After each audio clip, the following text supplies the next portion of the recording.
മദ്രസ ഗൈഡിൻ്റെ ചോദ്യപേപ്പർ പരിശോധന എപ്പിസോഡിലേക്ക് എല്ലാവർക്കും സ്വാഗതം. ഇന്ന് നമ്മൾ പരിശോധിക്കുന്നത് കഴിഞ്ഞ പാദവാർഷിക പരീക്ഷയിൽ 6ാം ക്ലാസ്സിലെ ഫിഖ്ഹിൽ വന്ന ചോദ്യപേപ്പറാണ്. നമുക്ക് വിശദമായിട്ട് പരിശോധിച്ച് നോക്കാം. ആദ്യമായി വന്നത് യോജിപ്പിക്കാം എന്ന രൂപത്തിലുള്ള ചോദ്യമാണ്. കുറച്ച് ചോദ്യങ്ങൾ അവിടെ കൊടുത്തിട്ടുണ്ട്. അതിൻ്റെ സൈഡിലായിട്ട് കുറച്ച് കാര്യങ്ങൾ കൊടുത്തിട്ടുണ്ട്. അവയിൽ നിന്ന് തന്നിരിക്കുന്ന ചോദ്യത്തോട് യോജിച്ച കാര്യങ്ങൾ ചേർത്ത് കൊടുക്കുകയാണ് വേണ്ടത്. ഒന്നാമത്തെ ചോദ്യം വന്നത് റവാത്തിബിൽ 10 റക്അത്തുകൾ ഡാഷ്.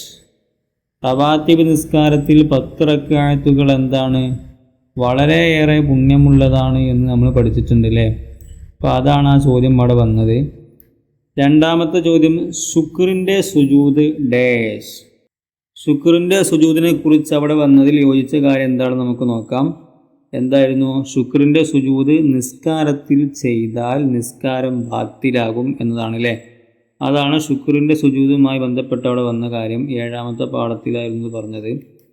അടുത്ത ചോദ്യമുള്ളത് കിബില എന്നതുകൊണ്ട് ഉദ്ദേശിക്കപ്പെടുന്നത് എന്താണ്? കിബില കൊണ്ട് ഉദ്ദേശിക്കുന്നത് എന്താണ്? അതുമായി ബന്ധപ്പെട്ടത് കഅബയാണ് എന്നാണ് അവിടെ ഉള്ളത്. 5ാമത്തെ പാഠത്തിൽ പറഞ്ഞതാണ് കിബില എന്നതുകൊണ്ട് ഉദ്ദേശിക്കപ്പെടുന്നത് കഅബയാണ് എന്ന് പറഞ്ഞിട്ടുണ്ടായിരുന്നു അല്ലേ? അടുത്ത ചോദ്യം പറഞ്ഞത് സ്വർണവും വെള്ളിയും ഡാഷ്. അതുമായി യോജിച്ചത് പുരുഷന് നിഷിദ്ധമാണ് എന്നതാണ്. നമ്മുടെ 4ാമത്തെ പാഠത്തിൽ പറഞ്ഞ കാര്യമാണ്. പുരുഷന്മാർക്ക് സ്വർണം വെള്ളി ധരിക്കൽ നിഷിദ്ധമാണ് എന്ന് പറഞ്ഞിട്ടുണ്ട് അല്ലേ? എന്നാൽ ഒരു വെള്ളി മോതിരം ധരിക്കൽ പുരുഷന് സുന്നത്താണ് എന്നും അത് ചെറുവിരലിലാണ് ധരിക്കേണ്ടത് എന്നൊക്കെ പറഞ്ഞിട്ടുണ്ട് അല്ലേ? ചൂണ്ടുവിരലിലും നടുവിരലിലും ധരിക്കൽ കറാഹത്താണ്. ഇത്തരം കാര്യങ്ങളൊക്കെ അവിടെ പറഞ്ഞിട്ടുണ്ട്. ആ കാര്യങ്ങളൊക്കെ നമ്മൾ ഓർത്ത് വെക്കുക കേട്ടോ. അടുത്ത ചോദ്യവും അതാണ്. ചൂണ്ടുവിരലിൽ പുരുഷന് ഡാഷ് മോതിരം ധരിക്കൽ കറാഹത്താണ് എന്നതാണ് അതുമായി യോജിച്ച കാര്യം കേട്ടോ. ഇനി അടുത്ത ചോദ്യമുള്ളത് തൊലിയുടെ നിറം കാണാത്ത വസ്ത്രം കൊണ്ടാണ് ഡാഷ്. നമ്മുടെ 3ാമത്തെ പാഠത്തിൽ ഔറത്ത് മറക്കുന്നതിനെക്കുറിച്ച് പറയുന്ന പാഠത്തിൽ പറഞ്ഞിട്ടുണ്ടായിരുന്നു. തൊലിയുടെ നിറം കാണാത്ത വസ്ത്രം കൊണ്ടാണ് ഔറത്ത് മറക്കേണ്ടത് എന്ന് പറഞ്ഞിട്ടുണ്ടായിരുന്നു അല്ലേ? അടുത്ത ചോദ്യം നിസ്കാരം നിർവഹിക്കുന്നതിന് തടസ്സം. 1ാമത്തെ പാഠത്തു നിന്നുള്ള ചോദ്യമാണ്. നിസ്കാരം നിർവഹിക്കുന്നതിന് ചില തടസ്സങ്ങളൊക്കെ ഉണ്ട് എന്ന് പറഞ്ഞിട്ടുണ്ടായിരുന്നു അല്ലേ? അവയിൽ ചിലത് എന്ന് പറഞ്ഞിട്ട് പറയുന്നുണ്ടായിരുന്നു. അതിൽ ഇവിടെ ഉള്ളത് ഭ്രാന്ത് എന്നതാണ്. ഭ്രാന്ത് അല്ലേ? വേറെ ഏതൊക്കെയായിരുന്നു നിസ്കാരത്തിന് തടസ്സം? ഭ്രാന്ത്, ബോധക്ഷയം, ഹൈള്, നിഫാസ് മുതലായവ നിസ്കാരത്തിന് തടസ്സം നിൽക്കുന്ന കാര്യങ്ങളിൽ പെട്ടതാണെന്ന് 1ാമത്തെ പാഠത്തിൽ പറഞ്ഞിട്ടുണ്ടായിരുന്നു അല്ലേ? അപ്പോൾ നമ്മൾ ഈ ചോദ്യം പരിശോധിക്കുന്ന സമയത്ത് അതിൻ്റെ പരിസരത്തുള്ള കാര്യങ്ങളൊക്കെ നമ്മൾ ഓർത്തെടുത്ത് പഠിക്കുന്നത് നല്ലതാണ് ഇൻഷാ അല്ലാഹ്. ഇനി അതിൽ 2ാമത് വന്ന ചോദ്യം പൂരിപ്പിക്കാം എന്നുള്ള ചോദ്യമാണ്. പൂരിപ്പിക്കാം. പാഠഭാഗത്തു നിന്ന് ചില ഭാഗങ്ങൾ അവിടെ കൊടുത്തിട്ടുണ്ട്. ബാക്കിയുള്ളത് നമ്മൾ പൂരിപ്പിച്ച് കൊടുക്കണം. 1ാമത്തെ ചോദ്യം ഉഫിൻ്റെ മേൽഭാഗം അല്പം. അതിൻ്റെ ബാക്കി എന്തായിരുന്നു? ഉഫിൻ്റെ മേൽഭാഗം അല്പം തടവലാണ് നിർബന്ധം അല്ലേ? അങ്ങനെയാണ് നമ്മളെ പാഠത്തിൽ പറഞ്ഞിരുന്നത്. ഉഫിനെ തടവുന്ന രൂപവും കാര്യങ്ങളൊക്കെ പറഞ്ഞതിന് ശേഷം അവസാനമായിട്ട് പറഞ്ഞ കാര്യമാണ് ഉഫിൻ്റെ മേൽഭാഗം അല്പം തടവലാണ് നിർബന്ധം. മേൽഭാഗവും അടിഭാഗവും വരയായി തടവൽ സുന്നത്താണ്. അതിന് ശേഷം അതിൻ്റെ കുഫ തടയുന്നതിൻ്റെ പൂർണ്ണമായ രൂപമൊക്കെ അവിടെ പറയുന്നുണ്ട്. ആ രൂപമൊക്കെ നമ്മൾ മനസ്സിലാക്കി വെക്കാം. അടുത്ത ചോദ്യം വരുന്നത് ഔറത്ത് മറക്കാവുന്ന ഒന്നും ലഭിക്കാത്തവൻ എന്താണ് ചെയ്യേണ്ടത്? നിസ്കാരത്തിലൊക്കെ ഔറത്ത് മറക്കാനൊന്നും ലഭിച്ചില്ലെങ്കിൽ അവൻ എന്ത് ചെയ്യണം? അവൻ നഗ്നനായി നിസ്കരിക്കണം എന്ന് നമ്മുടെ 3ാമത്തെ പാഠത്തിൽ പറഞ്ഞിട്ടുണ്ടായിരുന്നു അല്ലേ?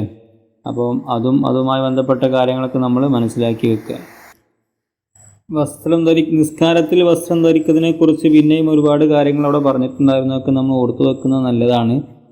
നിസ്കാരം പിന്നീട് മടക്കേണ്ടതില്ലല്ലേ? ഇങ്ങനെ നഗ്നനായിട്ട് നിസ്കരിക്കുന്ന ആളുകൾ പിന്നെ നിസ്കാരം മടക്കേണ്ടതില്ല. അതുപോലെ നിസ്കാരത്തിൽ നല്ല വസ്ത്രം ധരിക്കലും കുപ്പായം, തലപ്പാവ്, അരയുടുപ്പ് എന്നിവ ധരിക്കലൊക്കെ സുന്നത്താണെന്നൊക്കെ അവിടെ പറയുന്നുണ്ട്. ആ കാര്യങ്ങളൊക്കെ നമ്മൾ കൂട്ടത്തിൽ മനസ്സിലാക്കി വെക്കാം. പിന്നെ അടുത്ത ചോദ്യം വരുന്നത് യാ ബനി ആദമ ഖുദൂ സീനതക്കും ഇൻദ ഡാഷ്. അതും അവിടെ തന്നെ പറഞ്ഞ കാര്യമാണ്. ഖുദൂ സീനതക്കും ഇൻദ കുല്ലി മസ്ജിദിൻ എന്നായിരുന്നു ഉണ്ടായിരുന്നത് അല്ലേ? അതൊരു ആയത്തായിരുന്നു. അതൊക്കെ നമ്മൾ കാണാതെ പഠിക്കണം. പാഠഭാഗത്ത് വന്ന ആയത്തുകൾ, ഹദീസുകൾ, അതുപോലത്തെ കാര്യങ്ങളൊക്കെ നമ്മൾ കാണാതെ പഠിക്കണം. ഇതുപോലെ പൂരിപ്പിക്കാൻ ചോദ്യങ്ങൾ വരാറുണ്ട്. അതുകൊണ്ട് നമ്മളത് ഓർത്ത് വെക്കേണ്ട കാര്യമാണ്. അടുത്ത ചോദ്യം പറയുന്നത് നൈദതിന് ശേഷം ചായം കൊടുക്കപ്പെട്ട ഡാഷ്. നൈദതിന് ശേഷം ചായം കൊടുക്കപ്പെട്ട വസ്ത്രം ധരിക്കുന്നതിനെ കുറിച്ച് 4ാമത്തെ പാഠത്തിൽ പറഞ്ഞിട്ടുണ്ടായിരുന്നു. അത് കറാഹത്താണെന്നാണ് പറഞ്ഞത് അല്ലേ. നൈദതിന് ശേഷം ചായം കൊടുക്കപ്പെട്ട വസ്ത്രം കറാഹത്താകുന്നു എന്നതാണ് അതിൻ്റെ ബാക്കി ഉണ്ടായിരുന്നത്. ഇനി അടുത്ത ചോദ്യം ഖാല സല്ലല്ലാഹു അലൈഹി വസല്ലം റഹിമല്ലാഹു മ്രഅൻ സ്വല്ല ഡാഷ്. നമ്മുടെ 8ാമത്തെ പാഠത്തിൽ പറഞ്ഞ കാര്യമാണ് റഹിമല്ലാഹു മ്രഅൻ സ്വല്ല ഖബ്ലൽ അസ്രി അർബഅൻ അല്ലേ, ഒരു ഹദീസ് അല്ലേ. അപ്പോൾ അതുപോലത്തെ ഹദീസുകളും കാര്യങ്ങളൊക്കെ കാണാതെ പഠിക്കണം എന്ന് നേരത്തെ ഞാൻ സൂചിപ്പിച്ചു. അപ്പോൾ നിങ്ങൾ എന്ത് ചെയ്യുക, അത്തരം കാര്യങ്ങളൊക്കെ പ്രത്യേകം ശ്രദ്ധിച്ച് വെക്കുക. 8ാമത്തെ പാഠം സ്വലാത്തുൻ നഫ്ൽ എന്ന പാഠത്തിൽ ഒരുപാട് ഹദീസുകൾ പറയുന്നുണ്ടല്ലേ, ചെറിയ ചെറിയ ഒരുപാട് ഹദീസുകൾ പറയുന്നുണ്ട്. അതൊക്കെ നമ്മൾ കാണാതെ പഠിച്ചു വെക്കുക. പരീക്ഷയ്ക്ക് പൂരിപ്പിക്കാൻ ചോദിക്കാൻ സാധ്യതയുള്ള ഭാഗങ്ങളാണ് അതൊക്കെ കേട്ടോ. ഇനി അതിൽ 3ാമത്തെ ചോദ്യം വരുന്നത് 2 വീതം എഴുതാം എന്നതാണ്. താഴെ പറയുന്ന കാര്യങ്ങളുടെ 2 കാര്യങ്ങൾ നമ്മൾ എഴുതി കൊടുക്കണം. 1ാമത്തെ ചോദ്യമുള്ളത് ജമാഅത്ത് സുന്നത്തില്ലാത്ത സുന്നത്ത് നിസ്കാരങ്ങൾ. ജമാഅത്തായിട്ട് നിസ്കരിക്കൽ സുന്നത്തില്ലാത്ത സുന്നത്ത് നിസ്കാരങ്ങളെക്കുറിച്ച് 8ാമത്തെ പാഠം സ്വലാത്തുൻ നഫ്ൽ എന്ന പാഠത്തിൽ പറഞ്ഞിട്ടുണ്ടായിരുന്നു. ഏതൊക്കെയാണത്?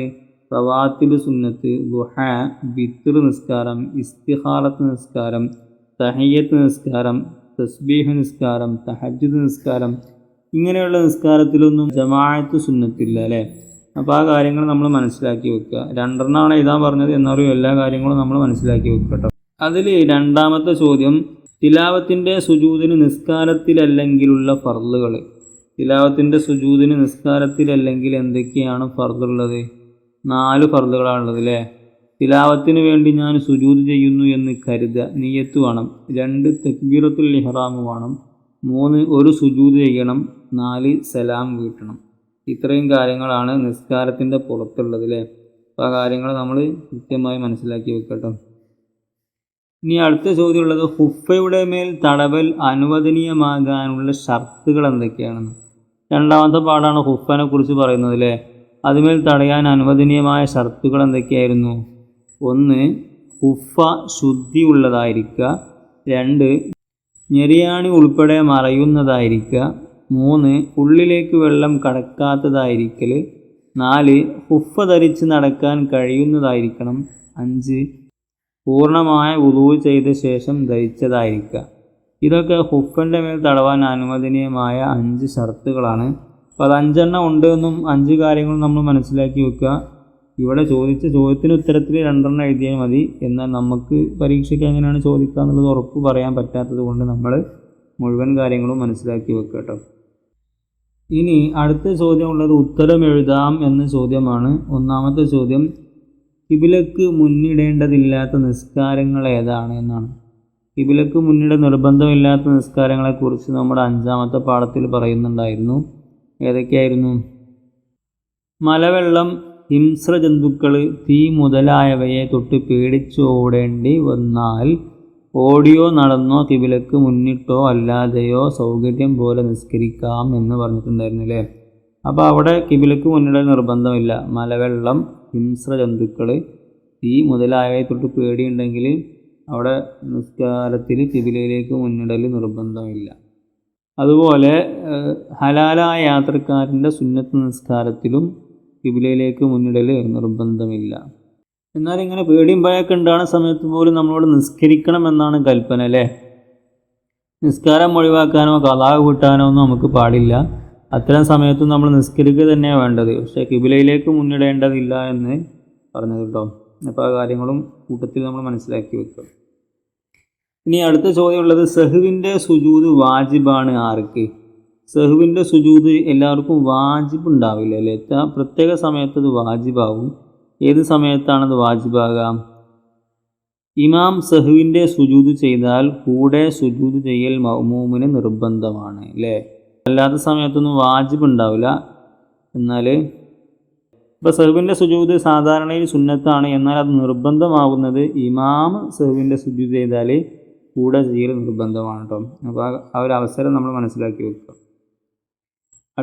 അടുത്ത ചോദ്യം നിസ്കാരത്തിൽ സലാമിന് ശേഷം നിയ്യത്ത് സംശയമുണ്ടായാൽ എന്ത് ചെയ്യണം?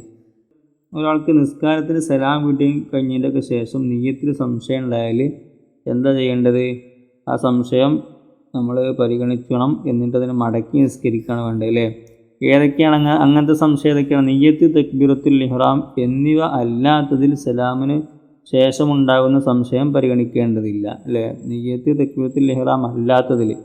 അപ്പം നിയ്യത്ത്, തക്ബീറത്തുൽ ഇഹ്റാമിലാണ് സംശയമെങ്കിൽ എന്ത് ചെയ്യണം? മടക്കി നിസ്കരിക്കണം എന്നാണ് പറയുന്നത് അല്ലേ? അപ്പം നിയ്യത്തിലോ തക്ബീറത്തുൽ ഇഹ്റാമിലോ സലാമിന് ശേഷം സംശയമുണ്ടായാൽ നമ്മളത് മടക്കി നിസ്കരിക്കണം എന്നതാണ് നിയമമുള്ളത് കേട്ടോ. അപ്പോൾ നമ്മൾ ആ കാര്യം മനസ്സിലാക്കി വെക്കേണ്ടതാണ്. അടുത്ത ചോദ്യമുള്ളത്, പെരുന്നാളിന് അഫ്ദലായ വസ്ത്രം ഏതാണ്? പെരുന്നാളിന് ഏറ്റവും നല്ല വസ്ത്രം ഏതാണ്? നമ്മൾ പഠിച്ചിട്ടുണ്ട് 4ാമത്തെ പാഠത്തിൽ. പെരുന്നാളിന് ഏറ്റവും നല്ല വസ്ത്രം വില കൂടിയ വസ്ത്രം ധരിക്കുക എന്ന് പറഞ്ഞത് അല്ലേ? എന്നാൽ വസ്ത്രങ്ങളിൽ ഏറ്റവും അഫ്ദൽ വെള്ള വസ്ത്രമാണ് അല്ലേ? നബി സല്ലല്ലാഹു അലൈഹി വസല്ലം പറഞ്ഞിട്ടുണ്ട്, ഇൽബസൂസ് മിൻ സിയാബിക്കുമുൽ ബയാള ഫൈന്നഹ മിൻ ഖൈരി സിയാബിക്കും വകഫിനു ഫിഹാ മൗതാക്കും എന്നൊക്കെ റസൂലുള്ളാഹി സ്വല്ലല്ലാഹു അലൈഹി വസല്ലം പറഞ്ഞിട്ടുണ്ട്. എന്നാൽ പെരുന്നാൾ ദിവസം വില കൂടിയ വസ്ത്രമാണ് അഫ്ദൽ എന്നതവിടെ പറഞ്ഞിട്ടുണ്ട് കേട്ടോ. അപ്പം പെരുന്നാൾ ദിവസം വില കൂടിയ വസ്ത്രമാണ് അഫ്ദൽ. ഇനി അതിൽ 5ാമത്തെ ചോദ്യം, നിസ്കാരം സമയമായാൽ നാം എന്ത് ചെയ്യണം? നിസ്കാരത്തിന് സമയമായ പിന്നെ നമ്മൾ എന്താ ചെയ്യേണ്ടത്? അത് നമ്മൾ 1ാമത്തെ പാഠത്തു നിന്നുള്ള ചോദ്യമാണ്. സമയമായാൽ ഉടനെ നിസ്കരിക്കുകയോ സമയം കഴിയും മുമ്പ് ഞാൻ നിസ്കരിക്കുമെന്ന് കരുതുകയോ ചെയ്യണം അല്ലേ? ഉടനെ നിസ്കരിക്കണം, അല്ലെങ്കിൽ അതിന് മുമ്പ് നമ്മൾ നിസ്കരിക്കുമെന്നുള്ള ഒരു പ്രതിജ്ഞ എടുക്കണം അല്ലേ? ഇല്ലെങ്കിൽ വല്ല കാരണത്താൽ നിസ്കരിക്കാൻ കഴിഞ്ഞില്ലെങ്കിൽ അവൻ കുറ്റക്കാരനാകുന്നതാണ്.